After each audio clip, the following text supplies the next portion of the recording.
coaches. The young man to my immediate right, I had a chance to watch him grow up. Tremendous young man. Craig Osika is the head football coach at Paul Condry's alma mater. And glad to have Craig with us here today. Watch him grow up, had a tremendous high school career. Went down to Indiana University, played down there, played for one of my good friends and teammates, and Mark Deal. And I'm so happy every time I get a chance to see you guys are making great strides. The only negative I would say is that guy who calls the offense. I'd really rather have him in the broadcast booth with me instead of in the booth with you. Yeah, maybe a couple more years he'll be back up there with you. So how much fun are you still having, Craig? It's a blast. It's still fun. I wouldn't be doing it if it wasn't fun. It's becoming a lot. I've taken on a new role. This is going to my third year as the co-principal at the high school. So it's a lot. It is becoming a lot with my daughters now being a little bit older and getting involved with their athletics and what they want to do. So it's still fun, but there's a point here where I gotta sit down and take a look and see how much longer I'm going to do this, and just make sure that I have the right people in place to take over the reins when I do decide to hang it up. Well, you've got some good guys on this coaching staff. They got some guys who I watched grow up: Dougie Bloom, Bobby Skugovic. They can go up and down the line. Some of the guys on there, Billy Monolopoulos, guys who, and of course there are two guys that Eric Schreiber, your coordinator, but two guys, and I can't do this football show without mentioning this guy because he's about as influential in my mind as anybody, next to my dad and the legendary Tom Kerr, who lived 2 doors down from me growing up. I'm going to just flat out say it, the greatest defensive mind our state's ever produced, one of the greatest. Then you got Donnie Rogers, yep. A couple guys. So even though they're not there at practice every day, but they still have had an unbelievable impact on the program and will always have an impact on the program. They had an impact in your life and every one of those guys on that coaching staff who are Hobart alums. Can you speak to Tom Kerr and Donnie Rogers? Well, I think that you look at the full circle that it's come, and people are like, well, what's it like being there? I'm not their boss. I'm the head coach, but I mean, and then they coach on our staff, but they were a huge influence in a lot of the ways that I coach. You look at that entire staff that I played for, and unfortunately, Coach Kerr and Coach Rogers are the only two that are still around and part of it.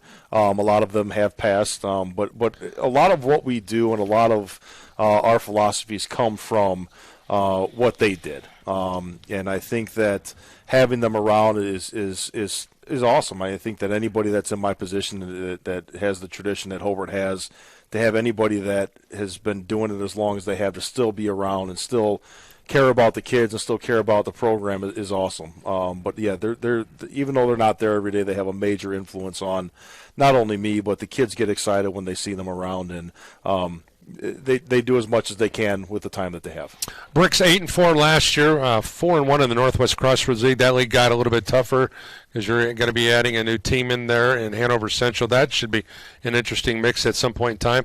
But I tell you what, Trey Gibson has gone down to Marion, a good player there, member of our Indiana Football Digest Primetime 25. Cody Johnson, I don't know, is there a better athlete in Indiana? No. Than Cody Johnson, always, greatest pole vaulter in the history of already a great pole vault program. You look at that. But you've got some guys coming back. Let's starting with Bradley Gibson. I really like him. I just think that he is full of energy. Yeah, you look at Brad. Brad's going to be the face of our defense. He's our middle linebacker. Trey's brother, and he started for us last year. He was a preseason all-state guy that you guys had him in the digest here. But just a great personality, a kid that comes to practice every day. It loves football, loves being out there. And we really, I challenged him this week in our scrimmage to lead that defense and make sure everybody was playing the way that we expect them to play, and he did a great job doing that. Okay, so Mac tells me the offense is going pretty good. I don't know if he's just telling me that. I didn't talk to Eric about how the defense is going. Did you come through the scrimmage with some answers to some questions? Yeah, I think so. The one thing I just challenged them to go out there and compete. And defensively, we preached 11 guys to the ball. They got to the ball. We got to work on some tackling still. We're still not where we need to be with open field tackling. But that helps by getting 11 guys at the ball. So we were really aggressive up front on the defensive side of the ball. Offensively, still trying to shore some things up and really solidify things going into this week one. But we were happy with a lot of things that we saw up front. Solidified who our starting five were on the offensive line now. There was some good competition going on there, and working off the double teams and seeing some of the holes that they created for Willie Shear.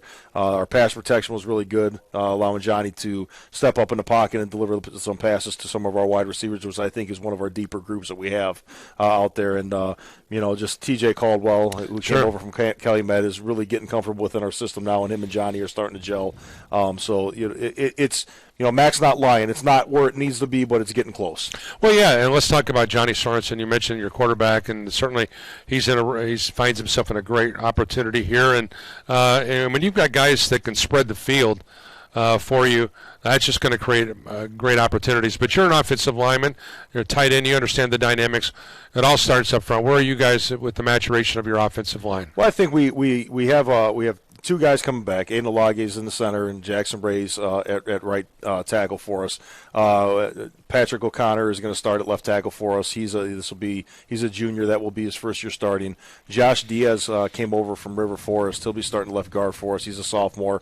And then we have another junior at right guard, Luke Juris, that will be starting for us. And we have really two guys that competed. Jake Sparks and Marshawn Thompson are two kids that Jake's a senior and Marshawn's a sophomore that are right there. Our goal going into a season is having 7 guys that we feel comfortable putting on the field. We have those 7 guys. And they all working as a unit, those 7 guys, they've done a good job. They've gelled together, and we actually saw a lot of it coming together Friday. The hardest thing is getting them to work those double teams, getting off on the second level, understanding pass protection, and they did a really good job in our scrimmage on Friday. And the season starts, the defense has to be good. The offense has to be clicking on all cylinders, because you're going to open the season against 2 very, very talented Dunedin Conference teams. Mark Peterson was here earlier for his boys.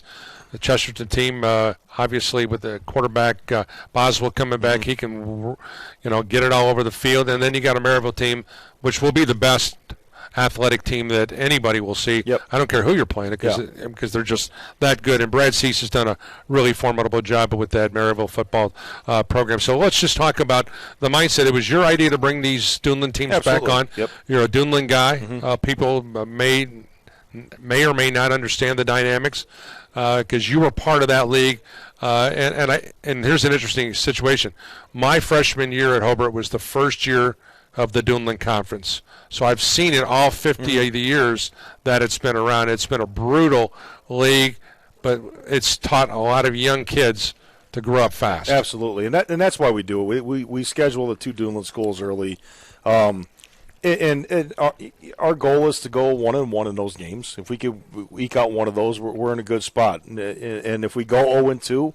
It's not the end end of the world. And you look at the year that we went to state in 2020, we were 0-2 to start the season. And as long as they just trust the process and understand why we schedule those games, and we schedule those games to really see where we're at, to give us a good gauge of actually where we're at, as opposed to going against not that I want to call anybody an inferior opponent, but going out there and somebody that you know that you're going to be able to handle.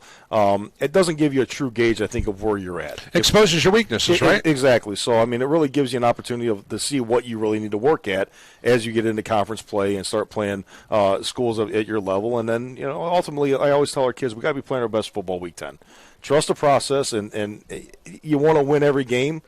But the games they start counting week 10, because that's when you really have to be firing on all cylinders, and that's when it really counts. Your thoughts on the Northwest Crossroads Conference? That's the league you guys are in right now. It's a league that has got some pretty good football teams. Absolutely. Not slighting anybody in any shape, form, or fashion. But let's talk about the league.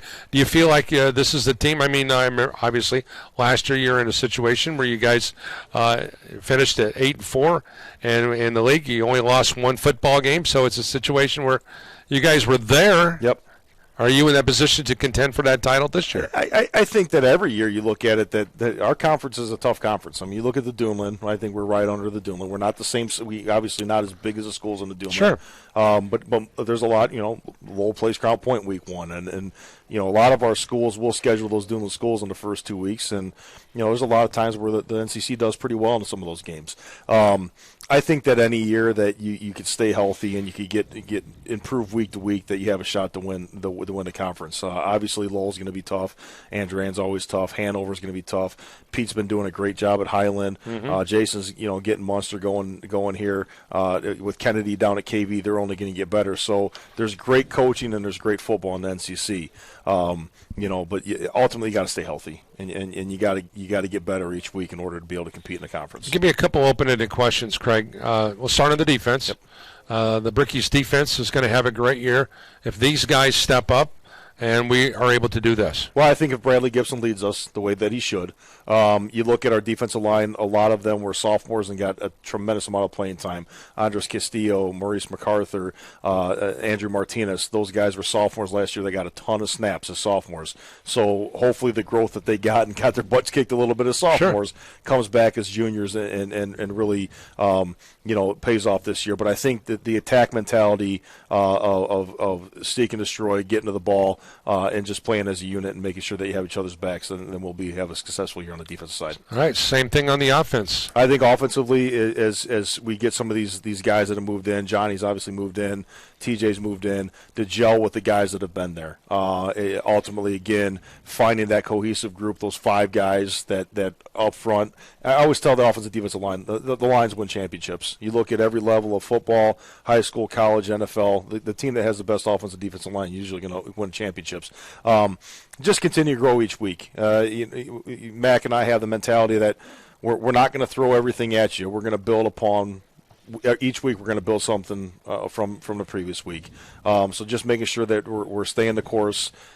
I always tell them, trust the process. Trust the process, trust the process. And if they trust the process and they believe in themselves, they believe in the coaching staff, we're going to be okay. Give my best to all my friends wearing purple and gold. Will do, absolutely. Pretty special place. Yeah, it is. Always number one in my heart. We're going to take our final timeout, come back, and we'll stay purple, but we won't go gold. We'll go purple and white. We'll talk Maryville football right after this. Thanks for joining us. Final segment coming your way right here on WEFM and Regional Radio Sports. Podcast is brought to you by the Regional Radio Sports Network, your ticket to the best seat in the house since 1990.